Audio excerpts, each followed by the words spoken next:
বড়পুকুরিয়া কয়লাখনি বাজারে মালবাহী ট্রাক এবং কুড়িগ্রাম এক্সপ্রেস ট্রেনের সাথে বিশাল দুর্ঘটনা। এই দুর্ঘটনার প্রধান কারণ এবং উৎস সবই জানার ট্রাই করবো এই ভিডিওতে। আসসালামু আলাইকুম। কুড়িগ্রাম এক্সপ্রেসের সাথে মালবাহী ট্রাকের বিশাল সংঘর্ষ। প্রতিনিয়ত এই কয়লাখনি বাজারে এই দুর্ঘটনাগুলো ঘটতেছে। এটা মূলত আমাদের এই রাস্তাটা, কয়লাখনির রাস্তাটা অনেকদিন যাবত এটা হচ্ছে অব্যবস্থাপনায় পড়ে আছে। এখানে উপজেলা প্রশাসনকে বললে তারা দায়সারা কাজ করে। এই রাস্তার আসলে সঠিক সমাধান কেউ দিতে পারে না। এই রাস্তায় প্রতিনিয়ত অনেক পেশাজীবীর মানুষ যাতায়াত করে, অনেকের দুর্ঘটনা ঘটে। বিগত দিনে আরও মালবাহী ট্রাক তিনটা উল্টে গেছিল রাস্তার উপরে। ভাগ্যক্রমে মানুষের কোনো ক্ষয়ক্ষতি হয়নি। এই রাস্তা দিয়ে প্রতিদিন স্কুলের কোমলমতি ছোট ছোট বাচ্চারা যায়।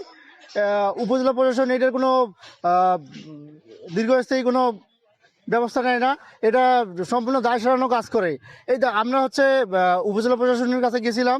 উপজেলা প্রশাসন বলছে যে এটার ব্যবস্থা নেব, খুব দ্রুত এটার ব্যবস্থা নেব। কিন্তু কি ব্যবস্থা নিচ্ছে উনি? উপজেলা থেকে শুধুমাত্র কয়েকটি করে ইট পাঠাইছে, ইট পাঠাই শুধু রাস্তা ভরাট করে দিয়ে চলে যায়। আবার 2 দিন পর পর এই দুর্ঘটনাগুলো ঘটে।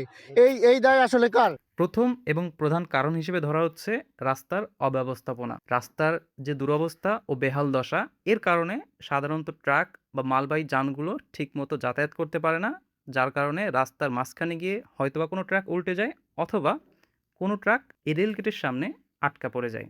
এই রাস্তাটা আপনারা দেখতে পাচ্ছেন, এই রাস্তাটা সবসময় অব্যবস্থাপনায় পড়ে থাকে।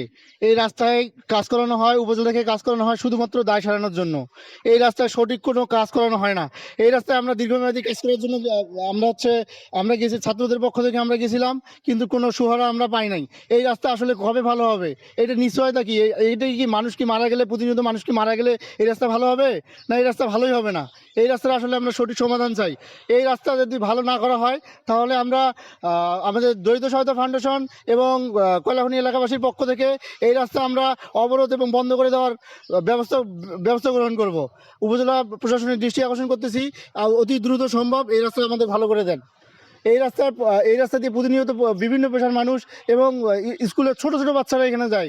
যে কোনো মুহূর্তে এখানে দুর্ঘটনা ঘটতে পারে। আসসালামু আলাইকুম। দরিদ্র সহায়তা ফাউন্ডেশন ও এলাকাবাসীর পক্ষ থেকে এই অব্যবস্থাপনা ও রাস্তার বেহাল দশার বিরুদ্ধে অবস্থান করছি।